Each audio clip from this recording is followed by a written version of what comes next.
হ্যাঁ। না না, ভেবেছিলাম লাইনটা কেটে গেছে। না না, বলছি যে লাবু, তুই কি একটা কথা জানিস? এই যে মিছরি যেদিন যেদিন শুটে আসে, ওই ভদ্রলোক কিন্তু স্টুডিওতে এসে বসে থাকেন। আর ওনাকে দেখলেই তো মিছরি ভিকিকে তাড়া দিতে শুরু করে, যাতে তাড়াতাড়ি প্যাক আপ করা হয়। আর তারপর যখন প্যাক আপ হয়ে যায়, তখন তো দুজনে মিলে একসাথে বেরিয়ে যায়। না, সেই সব তো জানি না। আর জেনেও বা কি হবে? এই বাড়ির সবাই তো মিছরির বসে। জানো, সেদিন কতগুলো টাকা এনে দাদা ভাইয়ের লোন শোধ করলো। এখন তো ওকে মাথায় করে সবাই নাচছে। ওইসবের দিকে কারোর হুঁশ নেই। তুই তো জানলি, এবার সময় সুযোগ বুঝে বাড়ির লোকের কানে কথাটা তুলে দিবি, বুঝলি? আর শোন, আরেকটা কাজ করতে হবে। ওই অভিষেক চৌধুরীর অ্যাড্রেসটা মিছরির কাছ থেকে জেনে আমায় জানাতে হবে, কেমন?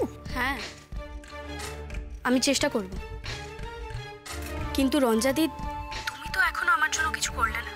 মিছরিকে একটার পর একটা কাজ দিয়ে যাচ্ছ, আর এখনো আমাকে সুযোগ করে দিলে না। ডাকবো তো লাবু, ডেফিনেটলি ডাকবো। তোর কথা আমার মনে আছে।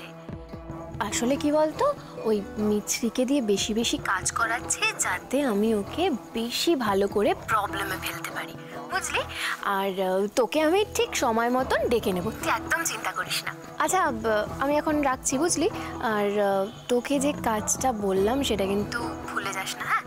অভিষেক চৌধুরীর অ্যাড্রেসটা আমাকে অবশ্যই এনে দিস, কেমন? রাখছি রে। ঠিক আছে, রাখছি।